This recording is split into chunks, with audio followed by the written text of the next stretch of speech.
चीमा साहब, दो टोक वाज़े पैगाम भारत के लिए भी अफ़गानिस्तान के लिए भी कि दाएं से आओ बाएं से आओ जो मर्ज़ी कर लो, लग पता जाएगा और ना मज़ा आए तो पैसे वापस। ये तो आज क्लियर कर दिया, लेकिन कुछ जो सवालात हैं वो अभी भी उनके जवाबात आने।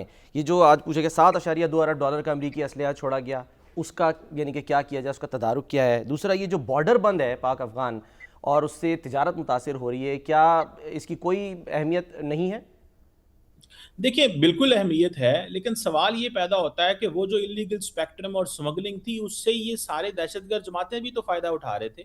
वो भी तो ये समझ रहे थे कि हम होस्टेज हैं, अफ़गान तालिबान को ये है जी पाकिस्तान होस्टेज बन जाएगा इस इकॉनमी की और ट्रेड की वजह से और ये कभी बॉर्डर बंद नहीं करेंगे और पाकिस्तान के अंदर ये लिमिटेड कॉन्फ्लिक्ट और मैनेज्ड कॉन्फ्लिक्ट और प्रोलॉन्ग कॉन्फ्लिक्ट ये चलते रहेंगे। हमारी ऑप्टिक्स ऐसी नज़र आएँगी और क्योंकि पाकिस्तान के ऊपर प्रेशर होगा तो ये ऐसा नहीं कर सकेंगे। देखिए, पाकिस्तान आपको सिक्योरिटी के हवाले से नेशनल सिक्योरिटी पे सख्त फैसले करने पड़ते हैं और जो आपने कहा कि दाएँ से आओ या बाएँ से आओ, मेरा ख्याल है मई में इंडिया ने देख लिया था और अभी रिसेंटली तालिबान अफ़गान तालिबान ने भी देख लिया है। तो पाकिस्तान जो है इस चीज़ में कमिटेड है कि अपनी नेशनल सिक्योरिटी के लिए हम हर हरबा इस्तेमाल करने को तैयार हैं और अपने लोगों को प्रोटेक्ट करेंगे। और ये जो वेपन्स की आपने बात की है, मेरा ख्याल है ये थोड़ा-सा अब इंटरनेशनल कम्युनिटी की भी अटेंशन यहाँ से हट गई। आपने देखा होगा अमेरिकी गवर्नमेंट अभी क्या कह रही है, वो कह रहे हैं जी हमारा फोकस वेस्टर्न हेमिस्फीयर है, यानी कि अमेरिकाज़, नॉर्थ अमेरिका से लेके साउथ अमेरिका और मिडल ईस्ट और इन चीज़ों को हम अहमियत नहीं दे रहे। हमारा ये काम है कि हम खित्ते के ममालिक को, रीजनल प्लेयर्स को और इंटरनेशनल कम्युनिटी को जिस हद तक बता सकें।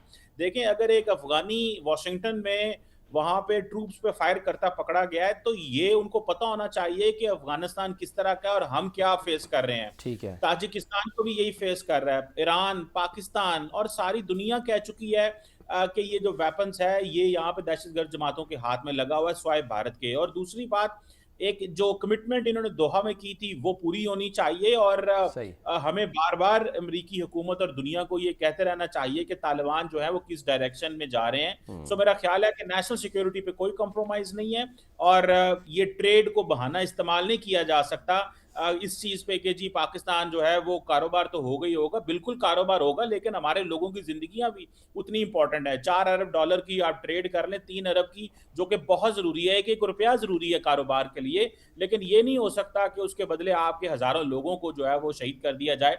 मेरा ख्याल है पैगाम हमने अफगान तालिबान को भेज दिया है बिल्कुल। और इंटरनेशनल मेरा कम्युनिटी को ख्याल कह रहे हैं कि मुल्क के अंदर जी भी मुल्क के बाहर भी ये एक वादे पैगाम चला गया है कि पाकिस्तान जो है वो अपने मौक़िफ़ से पीछे नहीं हटेगा और मुंह तोड़ जवाब देगा जो भी उस पर हमलावर होगा। जी मैं साहब ये बताएं, ये मैंने खबर देखी थी कि तैमूर वेपन सिस्टम का एक तजर्बा हुआ है, हमारी एयरफोर्स ने किया है, ये क्या है? देखिए शामी साहब, पहली बात तो यह है कि पाकिस्तान अपनी इंडिजिनस जो कैपेबिलिटीज़ है वो काफ़ी देर से बिल्ड कर रहा है। ये भी हमारी एयरफोर्स ने एक समझ लें कि अपनी अपनी इंडिजिनस एफर्ट्स, हमारे इंजीनियर्स, हमारे साइंटिस्ट ने ये अपनी अपनी सेल्फ रिलायंस को देखते हुए कि हमारी एयरफोर्स को डिपेंडेंट ना रहना पड़े कल को भारत के खिलाफ या किसी भी मुल्क के खिलाफ, तो हमारी एयरफोर्स और हमारी आर्मी बहुत ज्यादा काम कर रही है। ठीक। आपको ये भी पता है कि हमने एक रॉकेट फोर्स के भी बनाई है हाँ जो जी। रिसेंटली राइट आफ्टर मई की जंग के बाद जिसका ऐलान किया गया था। तो हम बेसिकली एयरफोर्स, आर्मी और फिर ये जो नया सीडीएफ हेडक्वार्टर बना है, तो हम बहुत सारी चीजें जो है वो सेल्फ रिलायंस की तरफ भी जा रहे हैं। इंडिजिनस कैपेबिलिटीज और प्लेटफॉर्म्स हम खुद बना रहे हैं, हम सिनर्जी बिल्ड कर रहे हैं तमाम फोर्सेस के दरमियान, ताकि हमें भारत, क्योंकि आपको पता है वो कहता रहता है जी सिंदूर 2.0। और दूसरी बात, अभी हाल ही में इंडिया में थोड़े दिन पहले 29 दिसंबर को एक पिनाका रॉकेट सिस्टम का उन्होंने तजर्बा किया था और वो हमें हर वक्त एक एग्रेसिव माहौल और एग्रेशन की बात करते रहते हैं।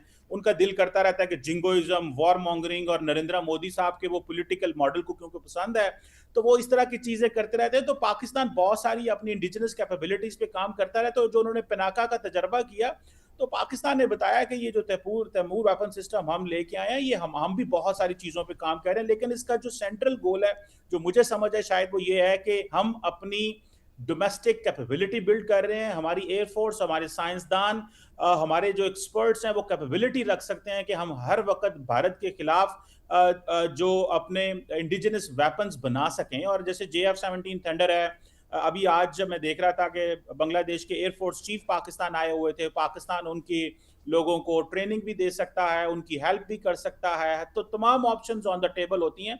तो मेरा ख्याल है इस हवाले से आपने देखा इवन के लीबिया के हवाले से बातें हुई, अजरबैजान के हवाले से बातें हुई, तो दुनिया हम पे ट्रस्ट करती है, एतबार करती है। हमारे साइंटिस्ट, हमारे ठीक। इंजीनियर्स और हमारी इंडिजिनस जो हम वेपन सिस्टम बनाते हैं, जो हम अपनी कैपेबिलिटीज एस्टैब्लिश कर रहे हैं, तो ये मेरा ख्याल है उसी सिलसिले की एक कड़ी थी। और इंडिया का जो पेनाका रॉकेट सिस्टम है, उसको भी एक पैगाम है कि हम भी 600 किलोमीटर तक मार कर सकते हैं। सही। और इसकी ये भी कैपेबिलिटी है कि ये लो रेंज पे, यानी कि ये हाई ऑल्टीट्यूड पे नहीं जाएगा, ये मीडियम रेंज पे जो है वो जाएगा, ताकि जो आगे से उनके जो सर्वेलेंस सिस्टम कम है उनको एल्टीट्यूड पे, बाईपास। ठीक है। चीमा साहब बहुत बहुत शुक्रिया, और आसमा शिराजी हमारे साथ थी, आपका भी बहुत बहुत शुक्रिया इस मुद्दे पे बात करने के लिए।